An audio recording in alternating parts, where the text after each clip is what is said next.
कानपुर के merchant chamber of Uttar Pradesh द्वारा intelligence in action India strategic manoeuvres in Jio political dynamics विषय पर विशिष्ट टॉक शो का आयोजन किया गया। इस अवसर पर शहर के प्रमुख उद्यमी, उद्योगपति, बुद्धिजीवी एवं गणमान्य अतिथि बड़ी संख्या में उपस्थित रहे। कार्यक्रम की शुरुआत एमसीयूपी के अध्यक्ष श्री अभिषेक सिंघानिया के स्वागत भाषण से हुई, जिसमें उन्होंने आयोजन के उद्देश्य और विषय की प्रासंगिकता पर प्रकाश डाला। इस अवसर पर विशिष्ट अतिथियों के रूप में कर्नल RSN सिंह, पूर्व रॉ अधिकारी कर्नल अजय के रैना और YTDEF टॉक्स के आदि अंशत उपस्थित थे।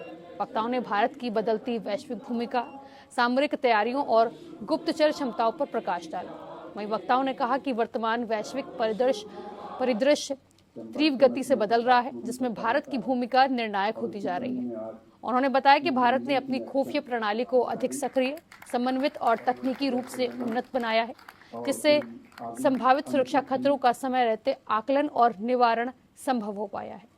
हाल ही में हुए पहलगाम हमले को लेकर वक्ताओं ने कहा कि एक्शन हमेशा मिलिट्री का नहीं होता है। अगर आप यह सोचते हैं कि केवल सेना को ही लड़ना है तो यह भ्रम है। पूरे देश को एकजुट होकर लड़ना होगा। उन्होंने यह भी स्पष्ट किया कि पाकिस्तान की आंतरिक स्थिति अत्यंत जर्जर है और वह सीधे युद्ध लड़ने में सक्षम नहीं है। वह भारत में सांप्रदायिक तनाव फैलाने के उद्देश्य से हिंदुओं पर हमले द्वारा एक एंटी हिंदू वातावरण बनाने की कोशिश कर रहा है। वक्ताओं ने यह भी जोड़ा कि भारत को ऐसी कड़ी कार्रवाई करनी चाहिए कि यदि कोई ऐसी घटना करने की सोच भी रखे तो उसके मन में पहले ही उसके दुष्परिणाम गहराई से बैठ जाए।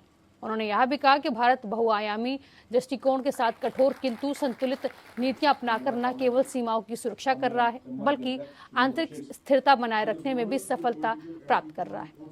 रक्षा अनुसंधान और आधुनिक तकनीकों में निरंतर निवेश के माध्यम से सैन्य क्षमताएं नई ऊंचाइयों को छू रही हैं। वहीं सत्र के अंत में एक इंटरैक्टिव प्रश्नोत्तर सत्र का भी आयोजन किया गया, जिसमें उपस्थित जनों ने विषय से संबंधित गहन प्रश्न पूछे और वक्ताओं ने उनका संतोषजनक उत्तर देकर विषय को और अधिक स्पष्ट किया। कार्यक्रम का समापन चैम्बर के काउंसिल सदस्य अजय कुमार सरावगी द्वारा धन्यवाद ज्ञापन के साथ हुआ।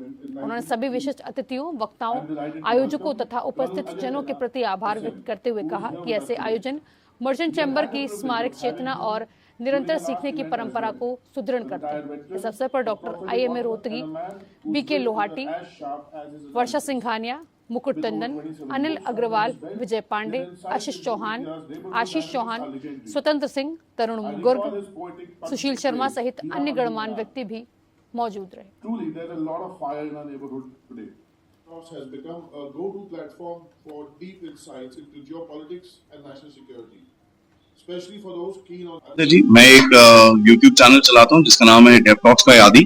मैं जियोपॉलिटिक्स में, इंटरनल सिक्योरिटी में ज्यादा मेरा फोकस रहता है और थैंक यू। मैं कानपुर में यहाँ पर इस मंथन के लिए यहाँ पर आया हूँ, धन्यवाद आपका। मेन ऑब्जेक्ट है कि भारत की सुरक्षा, भारत की रक्षा और भारत की बढ़ोतरी और भारत के शत्रुओं को किस तरह से समझा जाए। मेरा नाम RSN सिंह है। मैं फॉर्मर आर्मी अफसर और फॉर्मर रॉ ऑफिसर हूँ और मैंने 5 किताबें लिखी हैं। एक पाकिस्तान पे, नेपाल पे, कोई 32 देशों का मिला के किताब लिखा है। बेसिकली मैं स्ट्रेटेजिक अफेयर्स एक्सपर्ट हूँ और इसी हैसियत से मुझे यहाँ पर बुलाया। नहीं, मुझे नहीं लगता है, क्योंकि अगर हम ये मान के चले कि कहीं पे टूरिज्म बढ़ेगा, पर्यटक आएंगे, लोगों का आर्थिक उत्थान होगा, उनके स्टेक्स होंगे और वो खुद ही उस स्टेक्स के कारण हिफाजत करेंगे लोगों की, तो इस सोच में क्या बुराई है। और संगीन के साए में कभी टूरिज्म नहीं हो सकता। क्या हम करते, या तो हम टूरिज्म बंद कर दें और या नहीं तो फिर हम अगर खच्चर वाला ही अगर वो दहशतगर्द बन जाए तो क्या करेंगे। जो मैगी बना रहा है वो अगर दहशतगर्द हो जाए तो हम क्या कर सकते हैं उसके लिए।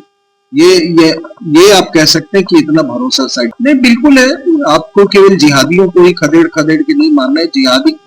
जिहादी जो आइडियोलॉजी है उसी को खत्म करना है।